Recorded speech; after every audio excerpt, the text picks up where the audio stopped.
Hi everyone, Alexa here from the blog, theduvallhomestead.com, and today I'm going to talk about traditional homemaking, what it means to me, some of my personal experiences, and we're going to do some spring homemaking as well, some cooking and some gardening. So join me for another video as I take you along and do some spring homemaking.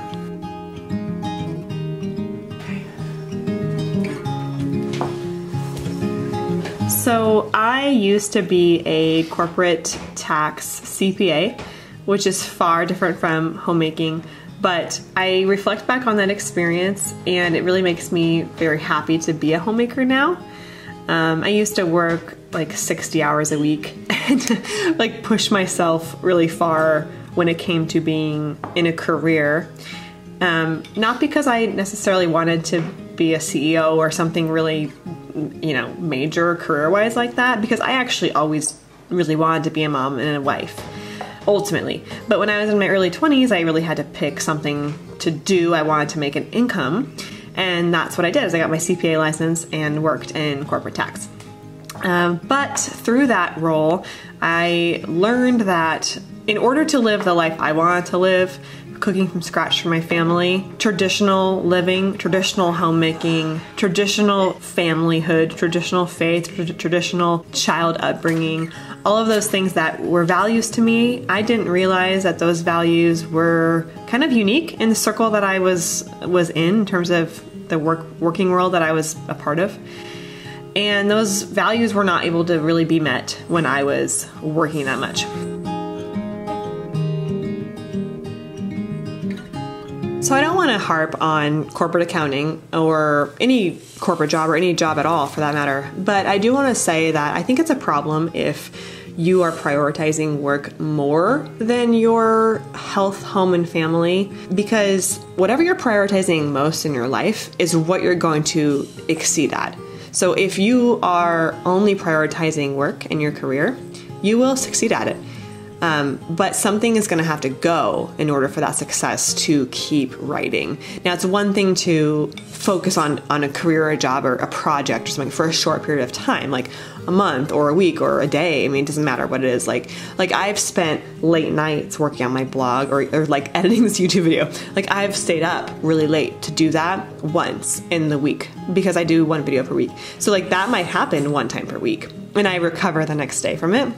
But when I was working corporate accounting, it was an expectation that we were working like 60-hour a week work weeks, like every single week. And I remember saying to them, hey, this is not okay, because I mean, I can push myself and do that for 1 week, but I need to recover. And at that point, there's like a theory of diminishing returns where I'm not producing anything good at that point. I'm actually getting really sloppy. And I think you see this a lot in the nursing field as well. And this is a whole other conversation about medical fields and especially nurses, because their schedules are so out of whack. I mean, just not right. 12-hour shifts, and that's not including their commute to and from the hospital. Sometimes they work more than that, and then they pick up extra shifts, and then they're understaffed because the problem is they are dealing with, life or death. And I always told that to people I was working with in tax, where I was like, we're not, like, no one's going to die here. You know what I mean? Like, we are dealing with money, which is very, very important, but this is not life or death. So if we go home right now, no one's going to die. And I worked for some great people and some great companies and great clients, but your personal life will go in the back seat if you prioritize work and career forever.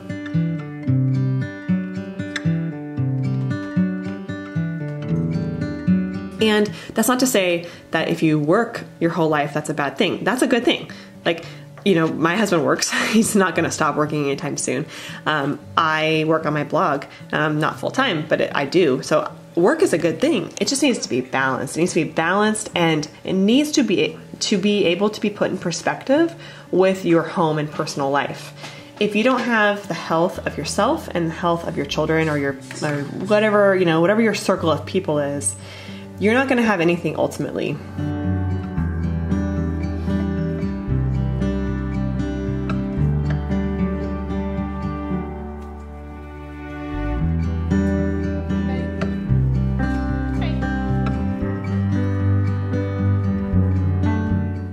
So for me, I have chosen to make homemaking my career, and I really, really value it. And I think so much of the reason I do is because I did have another career before that, and I quickly realized that I can't be a stay-at-home mom. I can't be a chef to my own family. I can't clean and take care of my own home if I'm also working outside of the home. I think that God created a husband and a wife team for a reason, because whoever is focusing on work needs to be able to focus on work. I actually did go down to part-time to try to do the home thing plus work at the same time. I was like, okay, well, when I'm not working, I'll be doing caring for the home. And this was all right before we had kids, so I didn't have kids yet, but I was like, I'll probably be able to do this, right? Like I'll be able to have kids and then work part-time and then be home with the kids and then go to work kind of thing. And I thought that would work, but I realized that having kids, a home, a family, and cooking is a full-time job. And people told me that, but I never really understood what that meant until, because I thought I'm really good at time management. Like I used to work crazy hours. I can, you know, people who say that don't know what they're talking about. No, it's completely a full-time job. But I'm just going to share with you that I do think God created husband and wife for a reason, and just family in general, because someone has to hunt and gather, someone has to take care of the kids. And when you divide roles up like that, in whether it be a household of multiple people or whatever you're looking at, even if you're thinking about just work in general, like a team of people, you have to divide and conquer. No one person can do everything at one time. And I try to support my husband as much as I can in his role as the person who's working. And then he supports me in my role as the person who's working at home, taking care of everything else.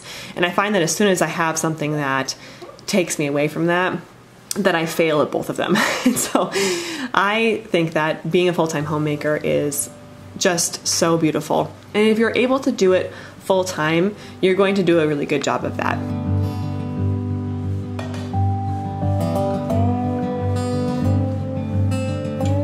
I just think that we live in a society where women are so encouraged to have careers, and people say there's like statistics of, oh, there's not enough women CEOs out there, or not enough women in this field or that field. And to that, I just say that is totally okay. There doesn't need to be. Why do we need to have a woman president to prove that a woman is capable, for example? Like, we've never had a woman president, right? It's like we don't need to have that. It's not like our society is saying that women can't do that. It's just that women are often really drawn to the home, and that's for a good reason. It's because someone has to do that. That's a role. Why can't we celebrate the fact that that's a really, really important role for women? I don't think that we need to pretend like men and women are the same. I think that men and women are capable of similar things, and they're also very each capable in their own different ways. But I wish we could just celebrate more the differences between men and women and stop trying to act like women can do everything a man can do and a man can do everything a woman can do. I've never been a fan of that ideology. My dad actually, gosh, I quoted him in my last video. I'm going to quote him again. But he says, whenever that topic gets brought up about men and women and their differences, he goes, I don't understand why women always want to be treated like men. He's like, why would you want that? It's a downgrade. So I think that's kind of funny, because he's like, so you don't want me to hold the door open for you then? And my dad is very traditional when it comes to like men and women. And I'm not saying there's not room for flexibility or different kind of roles at all, because I think that there is, but I just think that the point is that let there be roles, let people be good at certain things. And by the way, I'm just gonna throw this out there, you can't mess with nature. So Mother Nature made men a certain way, and Mother Nature made women a certain way. And it's not just humans, it's animals, it's plants, it's everything that lives. So look around and embrace it and stop trying to fight it. I think we all would be a lot more thankful for ourselves, our roles, and each other if we just let ourselves do what God designed us to do and stop trying to push the norm and create headlines. Okay, enough of ranting and on to homemaking.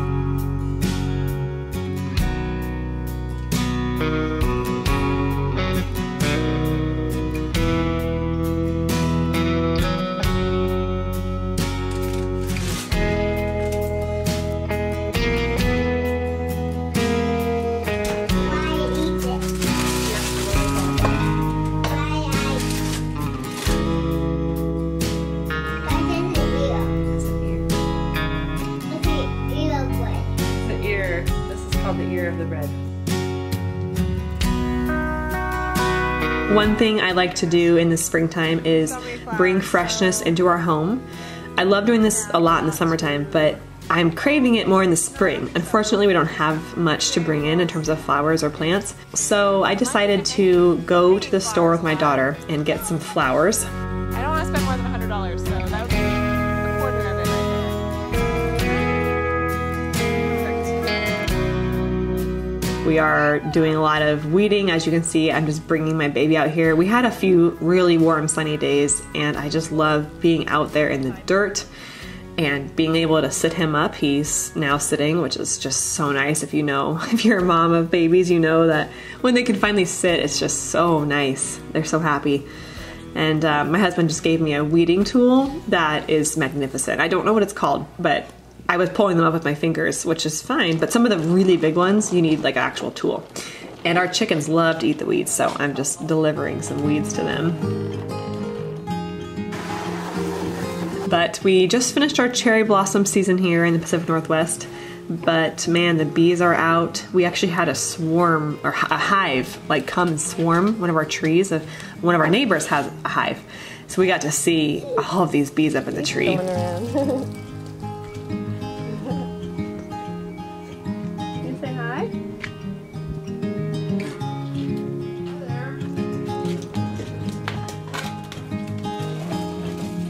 I'm trying to tackle the front porch, which I feel bad that I've neglected that for too long. I mean, it's been through the winter time and now it's almost May, so it was time. And I actually did not finish potting these in this video right here because I had to go in and make dinner, but I got the plants ready to go in the pots, so I'm getting there.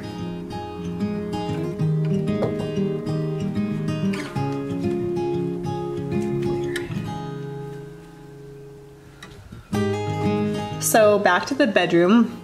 We have this wall, above our bed, and I've always wondered what to do with it. So I decided to go ahead and just get some frames and see how that goes. So we hung the frames up first before I put pictures in them. And this is us at the store picking out flowers. I don't normally buy flowers. We cut a lot out of our budget and flowers is one of them. But I decided it's been a few months since I bought some bouquets because they are expensive. I don't know if you're seeing these prices, but it's a lot. It's like you're gonna spend if you buy a couple bouquets, you're gonna spend at least $30 on them. So, but I decided to go with some color, which is kind of rare for me. I always tend to go with whites and neutrals, but I figure in the summertime I'm gonna be doing a lot of whites and neutrals because I just do. So to match the color, we got some new, actually a lot of new stuff, new bedding, new pillowcases. And here I am taking pictures to go in the frames. So I put my son in some blue colors. My daughter wanted to wear her white dress. She always wears that dress for every time we do a photo shoot. She calls it her photo shoot dress. So she loves that one. But I have some colorful flowers and I just brought some colors out. And it feels good because for spring and summertime with the sun, you want to have color. And this was actually filmed on a rainy day as well. So my daughter and I said, okay, we can't go to the park today, so what are we gonna do? So we went and got these flowers. I said we're gonna have a photo shoot. So we did the photo shoot and then we printed and then put everything into frames. And it was just a really fun day, full fun activity day. Side note, the photo shoot was about 3 minutes long. That's about how long it lasted with the toddler and the baby. I actually do family photography on the side because I love taking pictures. And I always tell people with kids, I'm like, we're gonna be really quick, don't you worry. We take the picture and then we're done. Because kids are cute for a little bit and then they can't hang. They can't hang for a whole hour, so we go quick with them. Certainly if I had a backdrop and lighting and kids that didn't move, I could have gotten maybe some better pictures, but I'm actually really happy with how these turned out, especially considering I only photographed for a couple minutes and printed at home. Plus, I just think there's something special about doing things yourself when they're handmade and they're slightly imperfect. I really like that. I am making my bed with our new bed sheets. These are linen and they have a really nice kind of tan pink stripe. Very nice for spring and summer with some blue floral vintage pillowcases. Some striped pillowcases. We just have a lot of colors and life going on here and it brightens my day. I have to say, I've been making my bed every single morning and I normally do that, and I even pulled out some magazines, which is kind of funny because one of the Martha Stewart magazines is like 6 years old, I kid you not, because I used to get Martha Stewart Living like every single time for years, probably 10 years, but then I stopped, and because I just don't have time to read magazines anymore, but I brought them out and I was like, oh, maybe I will. When we had our baby, you know, right, that postpartum period can be a little tough on the bedroom, because I don't know about you guys, but we don't even have a nursery for our baby, and he's almost 8 months old. The nursery is our bedroom because he sleeps with us. So, but he's getting, you know, older, so it's getting a little easier now. But when he was a newborn, it's like our bedroom was it was hard to keep it clean and straight and tidy because he was sleeping in there like all the time, even for naps and everything. So after a few months of not making the bed, needless to say, I'm really, really happy that we are now making the bed every single day, because it really brings me a lot of joy, surprisingly a lot of joy, to walk in at any point of the day and see the bed made and it looking nice in there. And now with the pictures, it's just amazing what that does to your day. Highly recommend it. If you do not make your bed and you think it doesn't matter, then just get some pretty bed sheets, some pretty pillowcases, and make your bed. And I promise you, it'll make things different for you.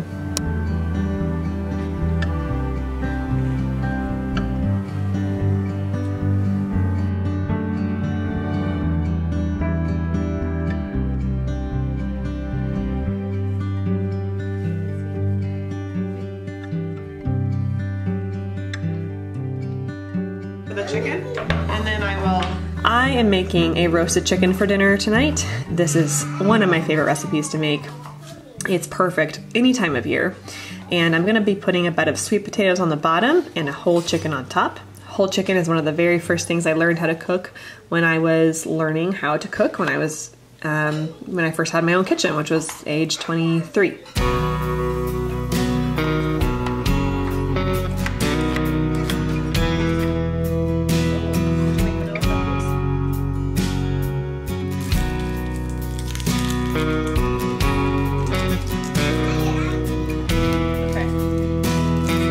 I love this recipe because you can put a lot of garlic and onion in it, so it's nice for your immune system. I just eat the garlic whole when it's all roasted, and it's got all the flavors of the chicken and the spices, and it's just so good. I do have the recipe for this on the blog, the duvallhomestead.com. I'll link that one below too.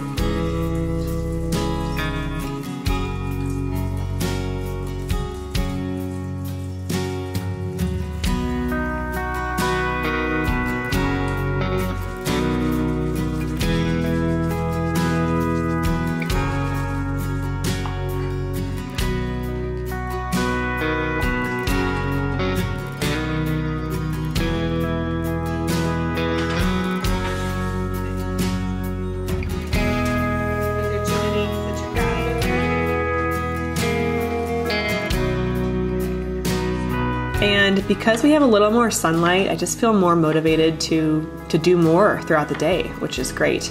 Ironically, I'm filming this voiceover on a day that was absolutely pouring rain and very, very dark and felt like October. So spring in the Northwest is really hit or miss. It can be super warm and nice and 70, or it can be pouring rain and 45. So it goes back and forth. So when the sun comes out, we just get so much done. And then it's like I talked about the work period and then the rest period. The sun's out, we just work. And then when it starts pouring rain, we rest.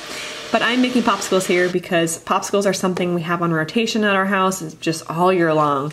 It's a great snack for kids. My toddler loves them. And I love giving them to her. They feel like a treat, but they're really not. They only have some honey in them. And I actually put in some chia seeds and some fermented cod liver oil, which is great. So it's just strawberries, banana, kefir or milk, yogurt, some vanilla extract, honey. I mean, you could do whatever you want. Like, you're kind of making a smoothie and then you're just putting it into popsicle molds.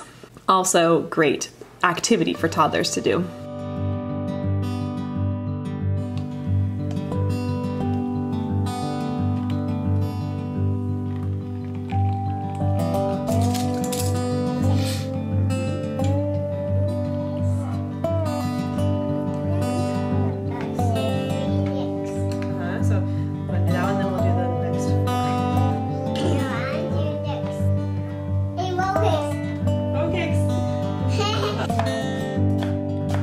So I'm making lunch. This is probably the next day now. And this is chicken tortilla soup. It's a great recipe for summertime, any time of year really, but it's kind of summer flavors. I'm cutting up some pepper, onion,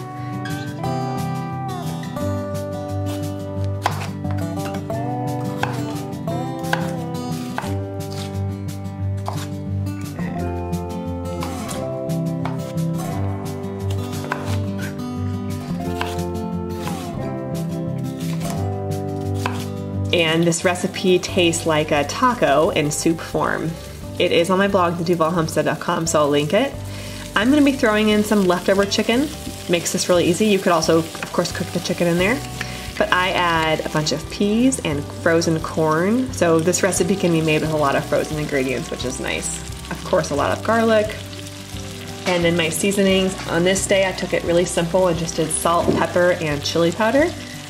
I think on the blog post I do cumin and some other stuff, but I was going really fast here for some reason. I think we were leaving for the day, or maybe I was just really late getting lunch on, I'm not sure. Try to make sure I get lunch in time for my husband to eat it because he has a lunch break at work and I don't like when he has to eat while he's in a meeting. That's not fun. Anyway, I had a lot of compost. I had a bunch of onion and garlic scraps and stuff like that, and I love putting that in our chicken run. The garlic helps deter unwanted pests, and it's also very good for the immune system of the chickens too. So garlic is just nature's healer, man. It is one of my favorite ingredients to eat and put in things and use, and it just does so many good things. Natural antibiotic. So the best part about this soup is definitely the toppings. So you've got to cut up avocado, you can crush up tortilla chips, of course shredded cheese, and then my husband will add hot sauce. You'll see his fixings in a second, and it just looks pretty amazing. I'm not a hot sauce fan, but he is for sure.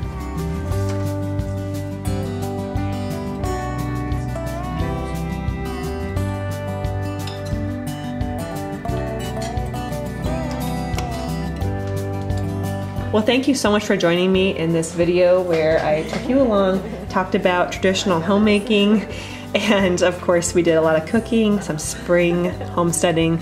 If you're brand new to my page, please hit that subscribe button. Every week I post a new video on farm to table recipes and homemade natural living.